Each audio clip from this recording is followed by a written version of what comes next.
Sahibganj Lok Sabha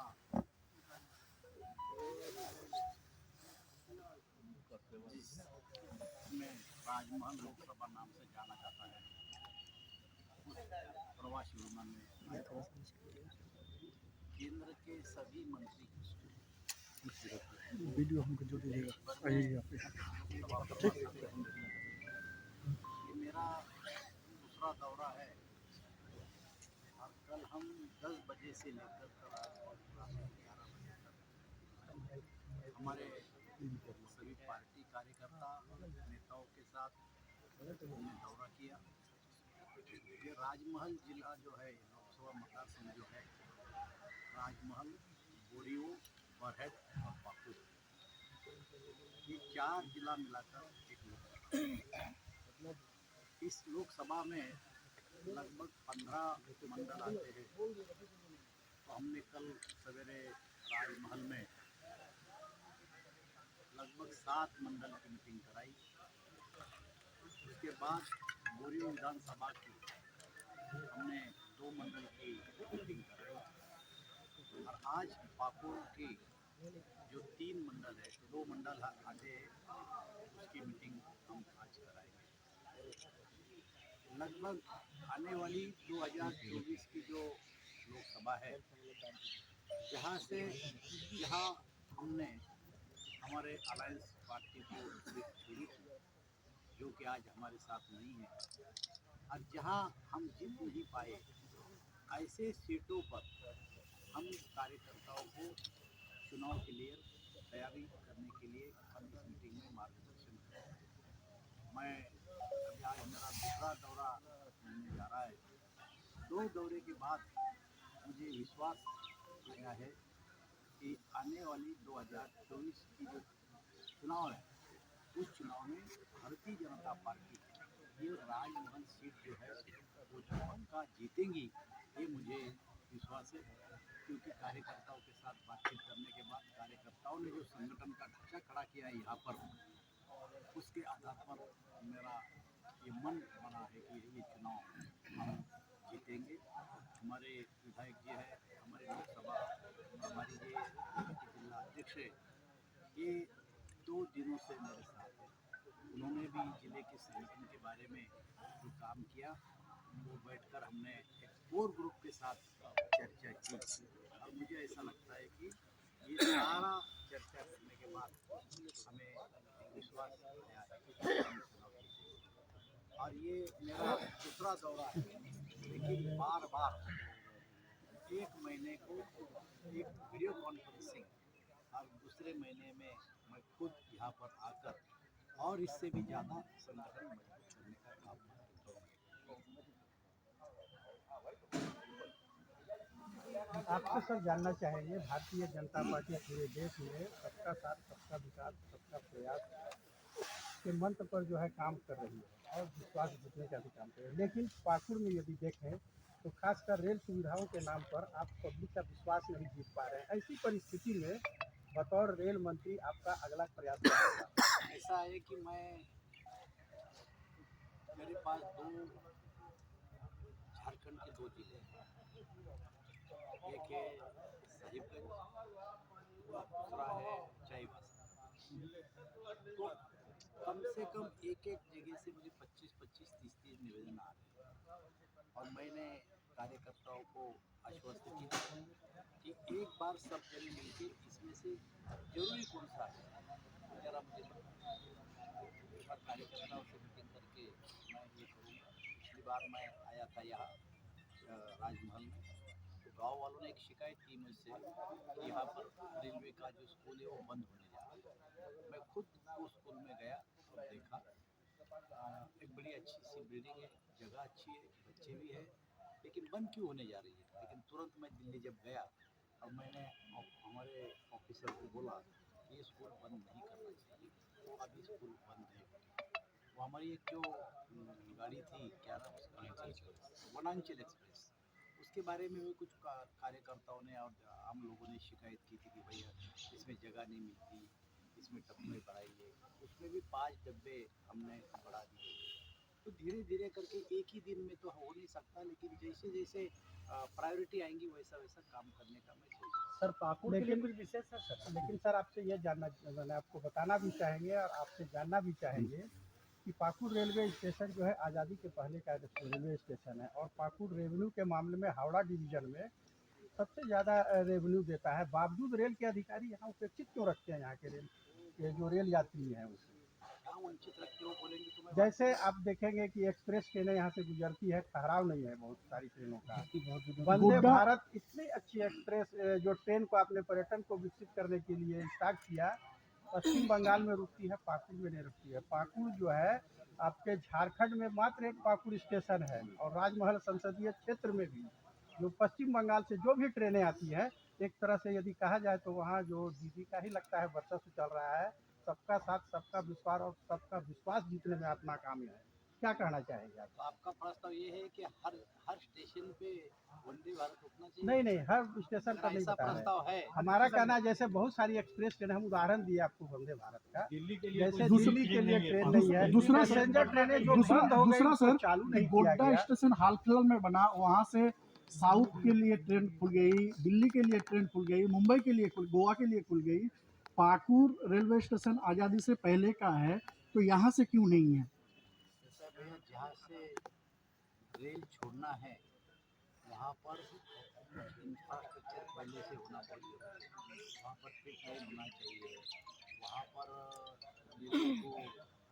station battery का charging का station होना चाहिए, ऐसी पानी भरने का व्यवस्था होना चाहिए, तो ही वहाँ से रेल छूट सकती है। लेकिन ये नहीं हो सकता कि यहीं से छूटना चाहिए, आपके यहाँ से जाना चाहिए ट्रेन में और यहाँ स्टॉपेजेस चाहिए, ये मानना ठीक है, लेकिन यहीं से छूटना चाहिए हर गांव के लिए, ऐसा नहीं हो सकता। हर गांव में सर गोड्डा हाल दूसरा फिलहाल में सवाल बना सबसे सर, है गोड्डा कि में सर शुरुआत कोयला हर चीज मंत्रालय को भी जो है देख उपलब्ध रहे है, हैं। तो पाकुड़ में क्यों नहीं है सर? एक की बात कहीं ऐसा नहीं ना कि पाकुड़ में जो सांसद है दूसरे आपको पार्टी के सबको हैं? मिलके जो मुझे सुझाव देना चाहते हैं, 1 2 3 ऐसे सुझाव जितने पैसेंजर ट्रेन थे सर जो पहले चलते थे अभी वो बंद है। रुके रुके रुके एक मिनट सुन लीजिए। कि मैं आपके साथ चर्चा करके उससे कोई रास्ता निकाल सकूँ। मुझे ऐसा लगता है कि आपकी ज़रूरत सही है, आपकी मांग भी सही है, लेकिन अब सब एक एक ट्रेन की बात मैं नहीं, लेकिन 1 2 और 3 बातें अगर आप लोग मुझे बताएं तो उसमें मैं कुछ कर सकता हूँ। एक सर दिल्ली की ट्रेन एक मिनट ठहरो यार, मेरा होने दो, आप ही चुप कर क्यों बोल रहे हैं? मुझे ऐसा लगता है कि आप समझदार हो, आपको सब समझता है, लोगों की जरूरत आपके कान पे हमेशा आती है। 1 2 3 मुझे बताओ। सर यहाँ के लोग साउथ में इलाज के लिए ज़्यादा डिपेंडेंट है, तो साउथ के लिए एक ट्रेन बहुत ज़रूरी है। दूसरा है सर दिल्ली हम लोग का राजधानी है, वहाँ के लिए भी यहाँ से खुले, चाहे इसके आगे वाले स्टेशन से खुले, लेकिन यहाँ से गुजरनी चाहिए। इस तरह का कोई मैंने वैकल्पिक सर व्यवस्था। आपसे जानना चाहेंगे, कोल मंत्रालय भी सर जो है देख रहे हैं, पाकुड़ में 2 कोल परियोजना है, अजवाड़ा सेंट्रल कोल और नॉर्थ कोल ब्लॉक है। अधिकांशतः जब से ये कोयला खदानें चालू हुई हैं, लोगों का ये डिमांड रहता है कि जो भी विस्थापित हो या पुनर्स्थापित किए गए हैं, उनको जो सुविधाएं मिलना चाहिए वो नहीं मिलता है। क्या ये माना जाएगा कि सरकार सिर्फ रॉयल्टी पर ही ध्यान देती है और उस पर जो नहीं देती है? इस बाबत यदि सर के स्तर से कुछ ऐसा नहीं होता है। जिन लोगों की जमीनें या घर कोयला खदानों में जाते हैं उसके लिए सरकार का अपना है। जैसे विस्थापित जब होते हैं तो उनको उनका घर बसाने के लिए सरकार पैसा देता है। एक जिसकी जमीन जाती है 2 एकड़ तक अगर जमीन गई तो उसको नौकरी दी जाती है। अगर 2 एकड़ से कम जमीन जाने वाले 4 लोग हैं तो चारों को एक करके उनको पूछा जाता है कि भैया आपकी जमीन है, आप में से किसी को नौकरी देना, 2 एकड़ होना चाहिए, वो 2 एकड़ वालों को हम नौकरी देते हैं।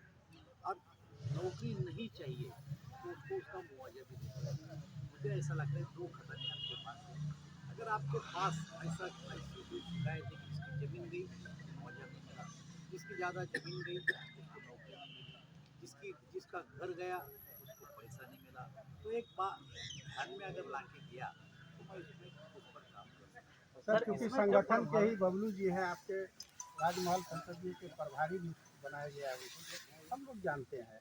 तो ये लोग तो क्या पार्टी के स्तर से इन सारे मामलों को सर पे ध्यान में नहीं दिया गया क्या? ये तो यहाँ की समस्याएं हैं, आपके पार्टी के लोग भी जानते हैं। समस्या तो है, मैं समस्या नहीं बोल रहा हूँ, लेकिन दो तो खदानें या दो खदानों में से एक खदा गाँव ऐसा है, मैं आपको गाँव को जाके विजिट कर सकता हूँ, हाँ, वही उन वही लोगों देखा से मैं जाएगा। मिल सकता हूँ, और मैं यहाँ पर आने वाला हूँ अगली बार। आप जब तक अगर मुझे आज नाम देंगे, इसके बाद कभी देंगे, तो अपन तुम्हारे साथ मैं वो गाँव में जाने के लिए तैयार हूँ। उसमें क्या, सरकार का कानून जो कानून से होता है उसका हक है, वो हक बनता है, वो काम तो करना पड़ेगा। सर इसके अलावा एक बात और कहना चाहेंगे कि जो प्रभावित नहीं है, जो विस्थापित नहीं है, लेकिन वो एयर पोल्यूशन से प्रभावित हो रहे हैं, कई तरह के डिजीज उनको घेर रही है, उसके लिए सर ना यहाँ कोई हॉस्पिटल है, ना उस तरह की व्यवस्थाएं हैं, उसको लेकर सर क्या विचार किया जा रहा है? और ऐसा दूसरा है, सर मेरा सवाल एक साथी है कि रेलवे सर आप खुद यहाँ आ रहे हैं सर, पहले तो आप कोयले का समझ लो ना। ऐसा है, पर्यावरण का ख्याल रखना ये तो सरकार की जिम्मेदारी है, और पर्यावरण रखने के लिए जो खदान वाले हैं उनके पास भी प्रावधान है।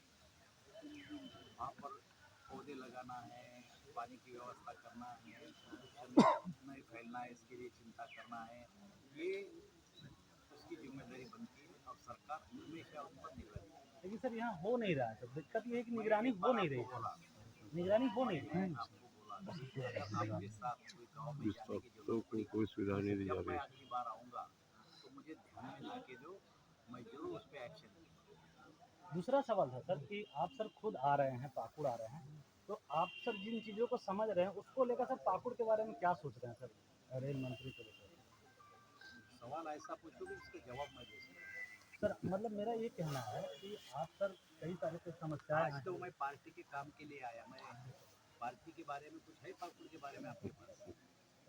सर एक चीज़ जानना चाहेंगे, जैसे 2024 इलेक्शन है कि राजधानी लोकसभा क्षेत्र में हम जीतेंगे, लेकिन जो इस क्षेत्र का सर भौगोलिक स्थिति है, बांग्लादेशी घुसपैठी को लेकर हमेशा यहाँ चर्चा में रहा है, और कई बार विधायक महोदय के द्वारा सदन में भी उठाए गए हैं ये मामला। तो पार्टी के पास सर क्या रणनीति है कि कैसे इसको मैंने गेम कर पाए इस राजधानी लोकसभा क्षेत्र को? अब जो बांग्लादेशी जिस स्टेट में, जो बॉर्डर वाली स्टेट है, वहाँ पर जो बांग्लादेशी घुसपैठ करते हैं, हम तो वहाँ के राज्य सरकार से अपेक्षा करते हैं कि कानून व्यवस्था रखना ये आपका काम है, और ऐसे घुसपैठी अगर कोई आते हैं तो उसको रोकना भी राज्य सरकार की जवाबदारी ये तो लंबे समय से ये समस्या है है। सर ये। और हम एनआरसी जैसा कानून जो लाया, उसके लिए तो कितना बवाल कर रहे हैं लोग, आप देखते हैं। लेकिन आने वाले दिनों में अगर राज्य सरकार ध्यान नहीं देगी तो कुछ ना कुछ इस पर केंद्र सरकार को एक्शन लेना पड़ेगा। लेकिन एक बात को आप समझ लो कि कानून व्यवस्था रखना, अपने राज्य में और किसी कंट्री का नागरिक नहीं आना, वो यहाँ नहीं बसना, कि इसका वोटर नहीं होना, ये पूरी राज्य सरकार की जवाबदारी है। सर के सर स्तर मेरा से एक 2 सवाल बार जो है है राजमहल कि संसदीय पाकुड़ के कोयला से पश्चिम बंगाल और पंजाब रोशन हो रही है, लेकिन पाकुड़ को पर्याप्त बिजली नहीं मिल रहा है, जबकि राज्य सरकार का कहना है कि केंद्र जो है हम लोगों को पर्याप्त बिजली उपलब्ध नहीं कराता है। इस पे क्या कहेंगे सर? बिजली देना ये केंद्र सरकार का काम नहीं है। हर स्टेट का अपना एक बिजली घर है, वो बिजली घर को कोयला देना ये हमारी जिम्मेदारी है। और इसके बाद भी एनटीपीसी के पास जो बिजली होती है वहाँ से या प्राइवेट से राज्य सरकार अपने बजट से बिजली खरीद सकता है, लेकिन हमारा काम है कोयला देना, और उनका काम है बिजली पैदा करना और लोगों को देना। ये राज्य सरकार का काम है। आपसे सर जानना चाहेंगे 2 बार सर का जो है संसदीय क्षेत्र में क्षेत्र भ्रमण हुआ। उनके पास बहुत सारे सवाल आप पूछो। आप सर बताएं, वो भी थक गए, मैं भी थक गया। आप अभी सर बताएं कि 2024 में जो है ये जो सीट आपका कमजोर रहा है उसको मजबूत करके सीट निकालेंगे, कैसे वही कार्यकर्ता आपके पास, कैसे आप सीट निकालने का? देखिए, पिछले चुनाव में क्या कारण से हम हारे, उसके कारण हमने निकाले। कार्यकर्ताओं को मीटिंग में हमने संगठन के बारे में बताया। 1 बूथ 50 यूथ, ये कार्यक्रम हमने शुरू किया। जिस बूथ पे हम पहले बार सी में थे, उसको बी में लाने की कोशिश कर रहे हैं। जो बूथ पे हम बी में थे उसको ए में लाने की कोशिश कर रहे हैं। ये सारा प्लान, ये सारा एजेंडा जीतने के लिए हमने कागज पे उतारा है। और वो कार्यकर्ता से केवल भाषणबाजी नहीं, उसे करके ले रहे हैं और पार्टी कार्यकर्ता को सतर्क कर रहे हैं। सर राजमहल लोकसभा चुनाव ये जो सीट है सर, ये रिजर्व सीट है, जिसके कारण यहाँ पे भाजपा आगे नहीं बढ़ पा रही है। उसका प्लान है हमारे पास। इसी पर हम ये जानना चाहेंगे सर से कि पिछले चुनाव में भारतीय जनता पार्टी के हेमलाल सर नेहरू एक सवाल है, हाँ, ये नया बता रहे सर, ये राजमहल, पाकुड़ और लिट्टीपाड़ा विधानसभा सीट भारतीय जनता पार्टी लगातार हारती आ रही है, इसका क्या कारण है? अरे भाई साहब, एक जमाना था 2 ही सीट थे हमारे। राजमहल जीता है भैया। सुनो, एक जमाना था नहीं, इससे वर्तमान का बात बता रहे हैं, जीतते जीतते हम 302 पे जाके पहुंचे। लोकसभा का और बात आने वाले इसमें सुनो,